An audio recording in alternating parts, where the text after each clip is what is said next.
우리 옆에 분들 바라보시면서 이렇게 인사할까요? 메리 크리스마스.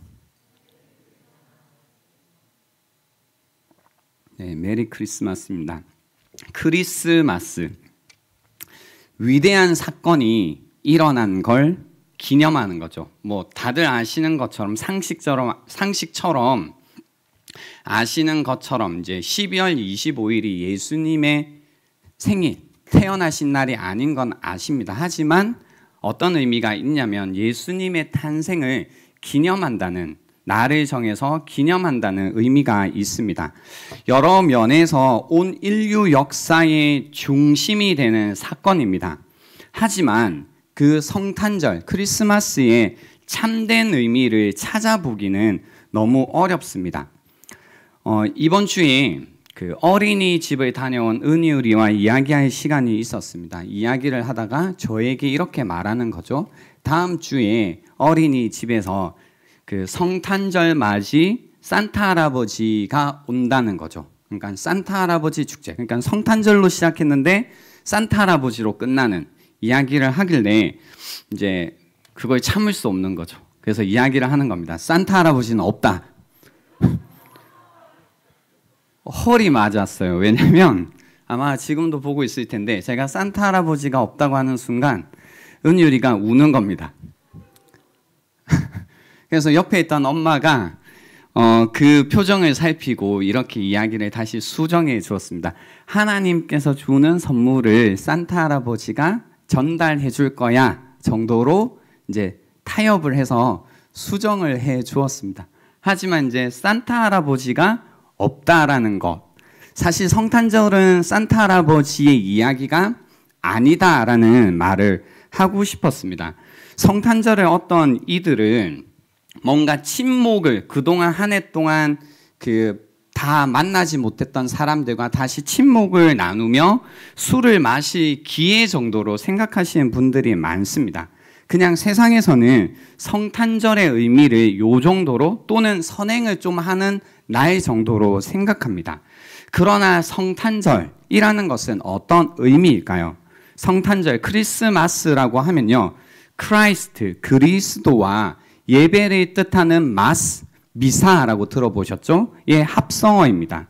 그래서 의미는 그리스도를 예배한다라는 뜻입니다. 성탄절, 크리스마스라고 하면 그리스도를 예배한다라고 합니다. 그래서 성탄절을 맞이하는 우리의 마음이 어떠해야 되냐면요, 그리스도 예수의 오심을 기뻐하고 그분을 예배하는 시간이 되어야 됩니다. 그래서 사실 메리 크리스마스는 매일 크리스마스가 되어야 됩니다. 매일 크리스마스. 옆에 분들과 다시 한번 인사하겠습니다. 매일 크리스마스. 오늘 저희가 함께 길게 읽었던 본문은요, 이 성탄절 시즌을 맞아 같이 묵상해 볼 만한 가치가 있는 본문입니다. 우리가 생각하고 기념하는 이 성탄절의 뜻과 그리고 그 성탄절이 나에게 주시는 의미를 잘 이해하고 있는지 우리가 점검하기 위해 누가복음 1장에 담겨 있는 마리아의 이야기, 마리아의 창가를 같이 살펴보려고 합니다. 오늘 본문에 보시면요, 천사 가브리엘이 하나님의 보내심을 받아 갈릴리 나사렛에 가서 다윗의 자손 요셉과 약혼한 처녀 마리아에게 나타납니다. 그리고는 놀라운 소식을 전하죠. 놀라운 소식을 전합니다. 그 놀라운 소식의 내용이 무엇이냐면 30절부터 보시면요, 천사가 이르되 마리아여 무서워하지 말라. 내가 하나님께 은혜를 입었느니라. 보라, 내가 잉태하여 아들을 낳으리니 그 이름을 예수라 하라. 그가 큰 자가 되고 지극히 높으신 이의 아들이라 일컬어질 것이요, 주 하나님께서 그 조상 다윗의 왕위를 그에게 주시리니 영원히 야곱의 집을 왕으로 다스리실 것이며 그 나라가 무궁하리라 라고 한 겁니다. 그죠? 그래서 너가 아들을 낳을 건데 그 아들이 영원히 야곱의 집을 왕으로 다스릴 것이다. 그 나라가 무궁할 것이다 라고 했더니, 그죠? 놀라운 소식을 전하고 있는 겁니다. 마리아의 반응이 어떠했냐면요, 이 놀라운 소식에 대한 마리아의 반응입니다. 34절에 마리아가 천사에게 말하되 나는 남자를 알지 못하니 어찌 이 일이 있으리까 라고 합니다. 마리아는 가브리엘이 전한 소식을 처음에는 믿지 못합니다. 회의적입니다. 그럴 수 없다는 거죠. 너무나 충격적이고 특이하고 말 그대로요, 놀라운 소식이었기 때문에 받아들일 수 없었던 마리아의 입장은 이해가 됩니다. 그래서 이 말을 하는 거죠. 어찌 이 일이 있으리까? 그죠? 어찌 이 일이 있으리까? 마리아는 천사를 향해 불가능한 이야기라고 말하고 있는 겁니다. 이거 불가능합니다. 그죠? 제가 지금 아이를 갖는다라는 게 불가능한 일입니다. 전 남자를 알지 못한다라고 하는 거죠. 불가능한 이야기. 혹시 여러분의 삶 속에서는요, 그죠? 하나님이 보낸 사자, 천사잖아요. 그리고 전한 메시지인데도 어떤 상태에 있냐면 믿지 못하고 있는 겁니다. 불가능한 이야기라고 하는 거죠. 여러분의 삶 속에서 혹시 여전히 믿지 못하고 회의적인 복음의 메시지가 혹시 있으신가요? 놀라운 소식이긴 하지만 불가능한 이야기가 된 복음이 없냐라는 겁니다. 그래서 어찌 이 일이 있느냐, 어떻게 그 일이 되겠느냐 생각하는 이야기가 없냐라는 겁니다. 그죠?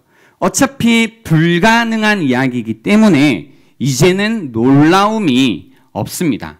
어차피 불가능한 이야기이기 때문에 놀라움도 없습니다. 복음이라는 것은 사실 놀라운 소식입니다. 복음에는 하나님의 능력이 따르고 하나님의 능력은 그분의 사자들을 통해 전해진 복음을 받아들이는 사람들의 삶 가운데 놀랍게 역사하게 되어 있습니다. 그러나 그죠? 복음이라는 놀라운 소식을 우리가 듣지만 내 상태를 보고 상황을 볼 때 어떤 일이 일어나냐면요, 내 상태를 보고 주변 상태를 보고 지금까지의 상황을 볼 때 도저히 주님의 말씀처럼 안 될 것 같다라는 마음이 있다라는 겁니다. 믿지 못하고 회의적이다라는 거죠. 그래서 마음속에 어찌 이 일이 있으리까 라고 생각하며 살아가는 사람들이 있습니다. 그렇기 때문에 더 이상 복음이 놀라운 소식이 아닙니다. 왜냐? 불가능한 이야기이기 때문입니다. 인간의 삶을 변화시키는 하나님과 하나님의 능력에 있어서요, 복음에 있어서 우리가 갖고 있는 놀라움이라는 것은 원래 가져야 될 만큼의 수준에 우리가 머물러 있지 않습니다. 하나님의 능력, 놀라운 소식이다라고 할 때 우리에게 두 가지 생각을 하는 경향이 있습니다. 하나는 뭔가 미신적인 행위로 생각합니다. 초자연적인 능력을 예전에 어떤 경우들이 있었냐면 인위적으로 만들어내는 사례들이 있었습니다. 그리고 그렇기 때문에 그런 일은 있을 수 없지, 또는 사도 시대가 끝난 다음에는 더 이상 하나님께서 초자연적으로 역사하시지 않아를 믿고 사는 사람들이 있습니다. 교회에 있지만요. 또 어떤 분들은 이렇게 사고합니다. 하나님이라는 존재가 있을 수는 있지만 자신이 창조한 세계 속으로 뚫고 들어오는 행위는 적당하지 않거나 불가능하다. 하나님이 세상을 만들었다고 해도 하나님께서 만드신 이 세계 가운데로 뚫고 들어오셔서 무언가 놀라운 일을 하신다라는 건 불가능하다, 적당하지 않다라고 생각하는 겁니다. 그러니까 우리에게 전해진 놀라운 소식에 있어서도 우리는 이미 이거 불가능한 이야기로 치부하고 살아가는 경우가 많습니다. 이렇게 생각하고 있는 마리아에게 천사는 어떻게 응답하냐면요, 35절에 보시면 천사가 대답하여 이르되 성령이 너에게 임하시고 지극히 높으신 이의 능력이 너를 덮으시리니. 대저 37절에 대저 하나님의 모든 말씀은 능하지 못하심이 없느니라 라고 전합니다. 하나님의 모든 말씀은 능하지 못하심이 없다. 하나님의 모든 말씀은 불가능이 없다라는 이야기입니다. 하나님께는 불가능이 없다라는 이야기를 하는 겁니다. 이 말은 어떤 도전이냐면요, 인간의 수준에서 가능과 불가능의 범주에 갇혀서 생각하지 말라란 겁니다. 너의 수준, 너의 생각 속에서 가능하다, 불가능하다라는 범주에 갇혀서 이 일을 생각하지 말라라는 겁니다. 마리아는 지금 전혀 다른 영역에 있다라는 사실을 깨달아야 했다라는 겁니다. 지금 마리아 앞에서 이 말씀을 전하고 있는 존재는 세상의 특사가 아니라 창조주 하나님께서 보내신 하나님의 사자, 그리고 그 하나님의 사자는 하나님의 말씀을 지금 전하고 있다라는 겁니다. 그죠? 하나님의 말씀이 전해지고 있다는 건 전혀 다른 범주 가운데, 전혀 다른 세계 가운데 들어가고 있다는 얘기입니다. 그래서 38절에 보면요, 이 이야기를 들은 마리아가 이렇게 고백합니다. 마리아가 이르되 주의 여종이오니 말씀대로 내게 이루어지이다 하매 천사가 떠나가니라는 거죠. 그래서 이 천사의 응답에 대해 마리아가 대답한 겁니다. 주님의 종입니다. 주님의 말씀대로 내게 이루어지다 라고 하는 거죠. 굉장히 뭔가 이게 재밌는 과정 같아요.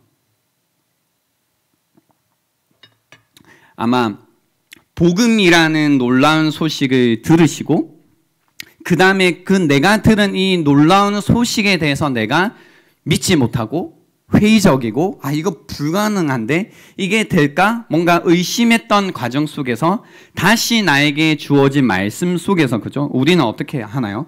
처음에 불가능해 보였던 복음이라는 것을 믿음으로 어떻게 해요? 믿음으로 받아들이죠.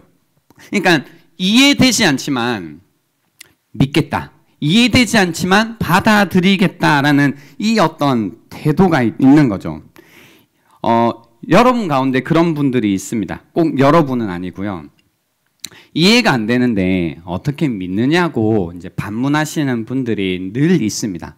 이해가 되면 믿겠다는 거죠. 이해가 안 돼서 못 믿겠다. 근데 저도 이런 생각을 한 적이 있으니까 이해는 돼요. 왜 이렇게 그렇게 말씀하시는지. 그렇잖아요. 뭐가 이해가 돼야지 받아들일 수 있을 것 같단 말이죠. 그래서 저도 늘 이런 사고를 하다가 요렇게 해가지고는 하나님을 믿기가 힘들다는 생각이 들더라고요. 그래서 어느 날 그런 생각을 결단이라고 해야 될까요? 뭔가 계속 한 30분 정도 계속 생각했어요. 하나님이 정말로 계신가? 계시지 않은가? 하나님이 계시다는 증거는 뭐지? 그리고 하나님이 계시지 않다라는 증거는 뭐지?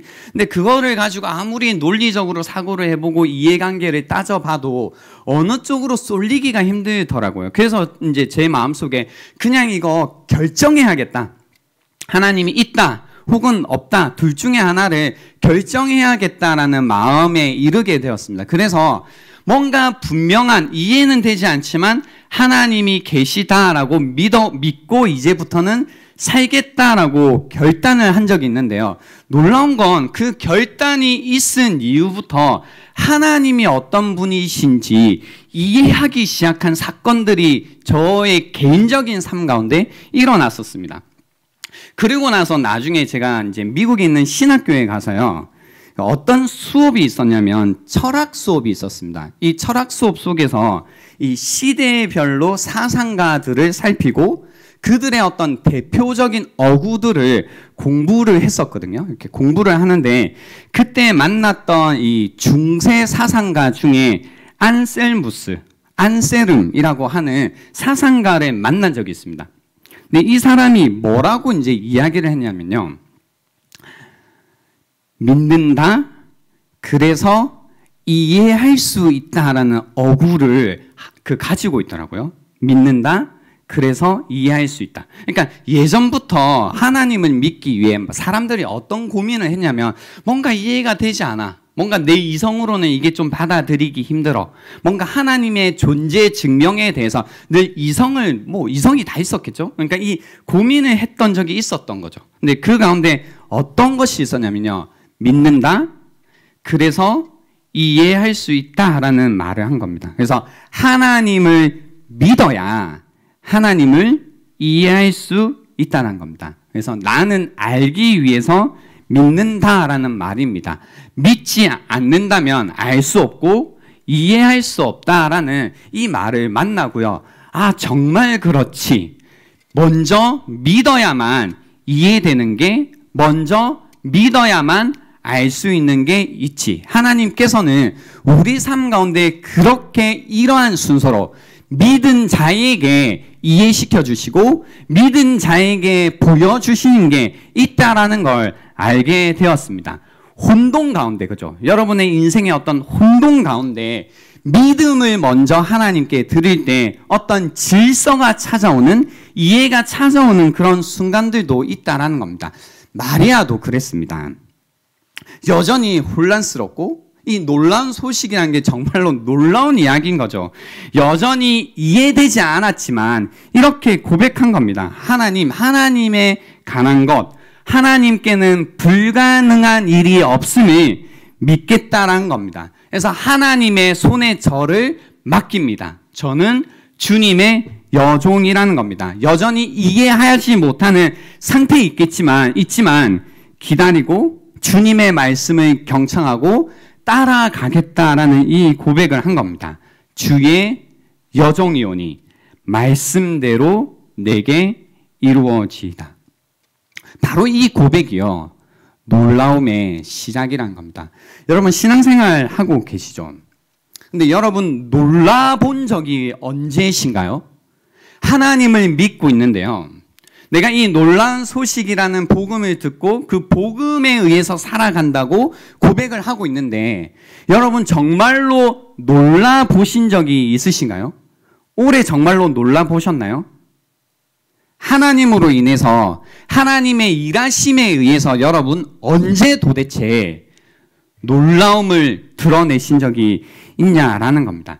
어쩌면 여러분 가운데 이제 놀라움이 전혀 없는 신앙생활을 하고 계신 분들이 분명히 있지 않을까 싶습니다. 그죠? 내가 생각할 법한 것, 그 모든 것을 뒤집어질 때 그때 놀라움이 찾아오는데요. 우리의 신앙이라는 건 뭐예요? 늘 내가 생각하는 것을 벗어나지 못하는 겁니다.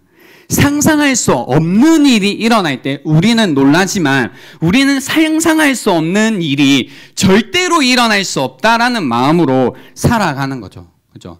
인간으로서 상상할 수 없는 일, 하나님만이 하실 수 있는 일, 그것이 바로 우리의 놀라움이라는 겁니다. 그래서 오늘 마리아도 어떻게 이런 일이 일어나지? 나는 남자를 알지 못하는 몸인데 어떻게 이런 일이 일어날 수 있을까? 내가 생각할 때는 이런 일이 일어날 수 없는데 내가 생각한 일과 다른 일, 내 모든 사고를 뒤집는 일이 벌어지는 것, 그죠? 그것을 믿겠다고 하는 것, 하나님께서 하실 일을 믿겠다고 할 때 놀라움이 일어난 겁니다. 지금 시대는 제가 볼 때 이 놀라움의 요소가 없어졌습니다. 여러분이 어떤 일을 하기로 결정할 때 그 모든 것 안에 여러분의 사고만 있고 여러분의 생각만 있고 여러분의 계획만이 있습니다. 뜻밖의 일이란 건 기대하지도 않습니다. 왜냐하면 그런 일은 일어나지 않기 때문이죠. 하나님이 나에게 무언가를 행하실 거라는 인식이 있을 때만 우리는 놀라움을 기대할 수 있다는 겁니다. 여러분 정말로 이러한 기대 가운데 살고 계신가요? 여러분 삶 가운데 여러분의 생각을, 여러분의 계획을, 여러분이 상상할 수 없는 일을 하나님께서 행하실 거라는 것을 정말로 믿고 살아가신가요? 가고 계신가요? 그래서 마리아가 그랬던 것처럼 놀라움이 여러분 마음 가운데 정말로 가득 하시냐라는 겁니다. 물론 그런 물음을 던질 수 있습니다. 이게 정말로 가능한 일일까? 사실일까? 될까? 이 가정이 여러분 가정 마음속에 있겠지만, 그죠? 주의 종에게 주님의 말씀대로 이루어지다라는 이 믿음의 고백이 없이는 우리 삶 가운데 그 어떤 놀라운 일도 어떤 변화의 일도 일어나지 않을 거라는 겁니다. 하나님께 불가능이 없다. 그러므로 주의 종에게 말씀대로 이루어지이다. 이 고백이 그 어느 때보다 필요한 시간이라고 생각합니다. 이 믿음의 고백 이후에요. 저희가 오늘 함께 읽지는 않았지만 이제 이 믿음에 대해서 하나님께서 사건들을 하나씩 열어주십니다. 그 다음에 마리아는 사촌인 엘리사벳을 찾아갑니다. 엘리사벳에게 일어난 일은 무엇이냐면요.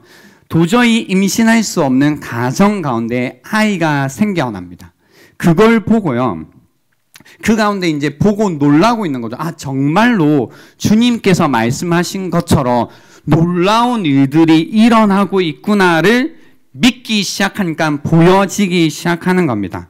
그리고 엘리사벳도 이 마리아에게 이 말을 합니다. 45절에 뭐라고요? 주께서 하신 말씀이 반드시 이루어지리라고 믿은 그 여자에게 복이 있도다라고 합니다. 그죠? 어떤 자에게 복이 있다고요? 주께서 하신 말씀이 반드시 이루어지리라고 믿은 그 여자에게입니다. 그죠? 그 여자에게 복이 있다고 합니다.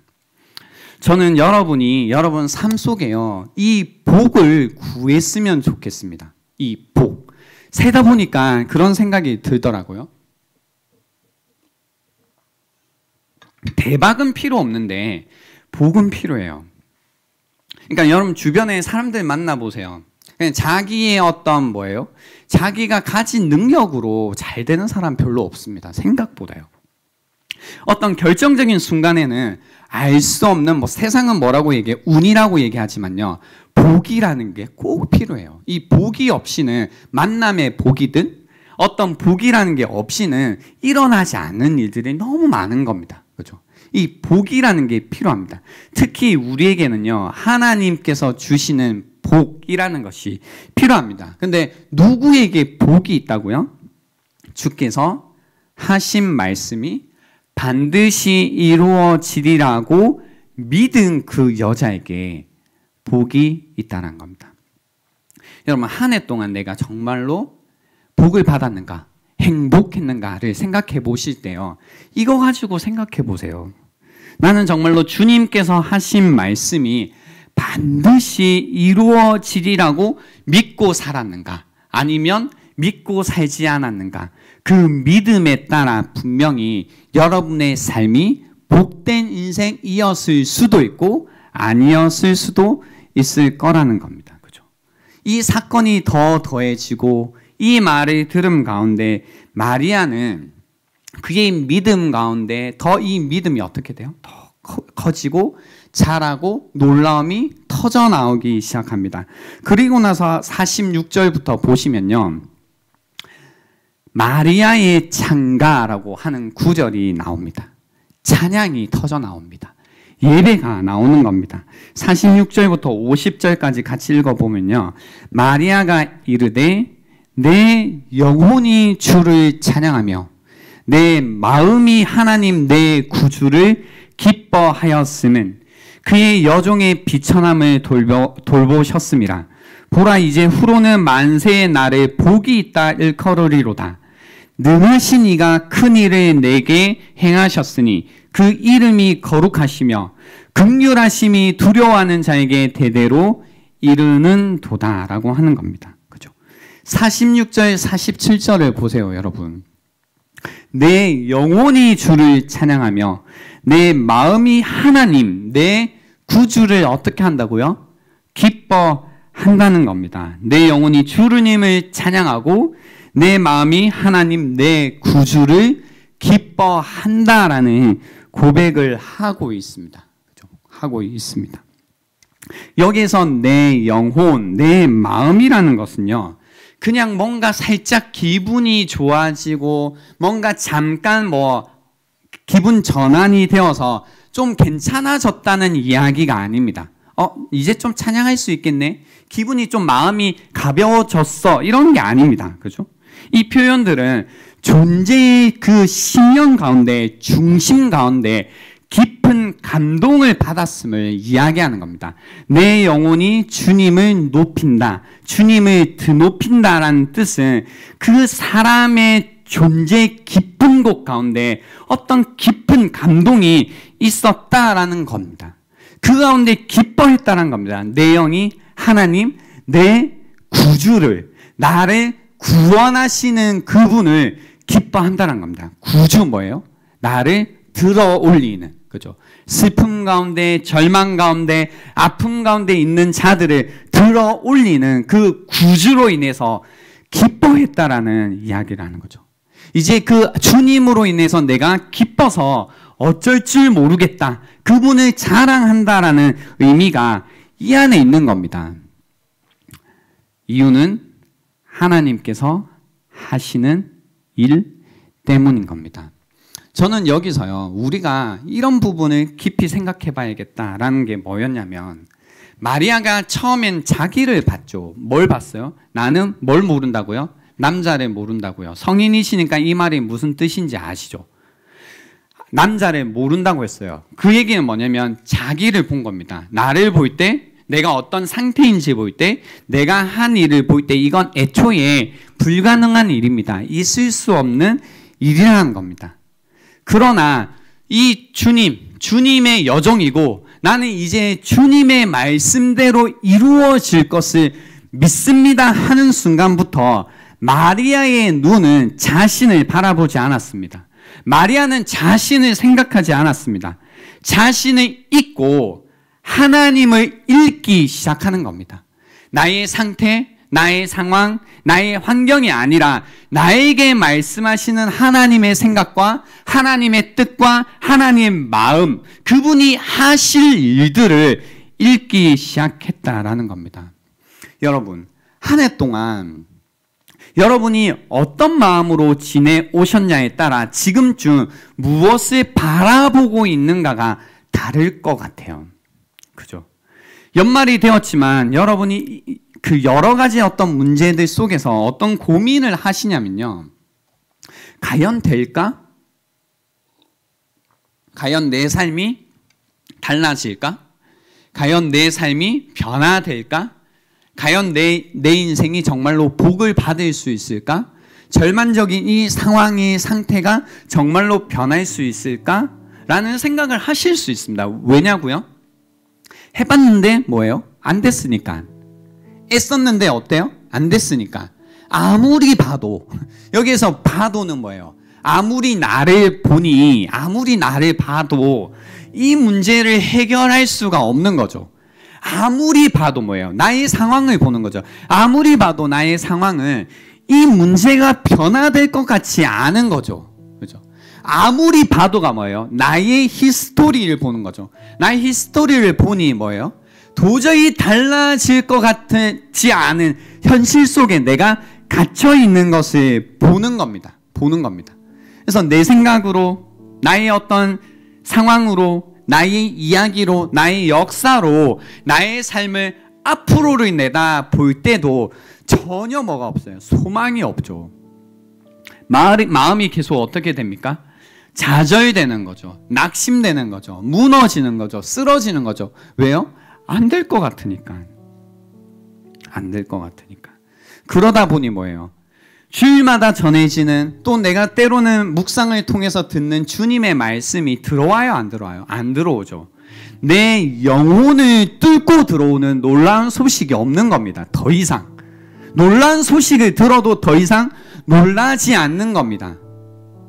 아무리 주님의 복음의 말씀이 우리 가운데 선포되어져도 더 이상 놀라지 않는 이유는 나를 계속 믿지 못하고 바라보고 있기 때문입니다.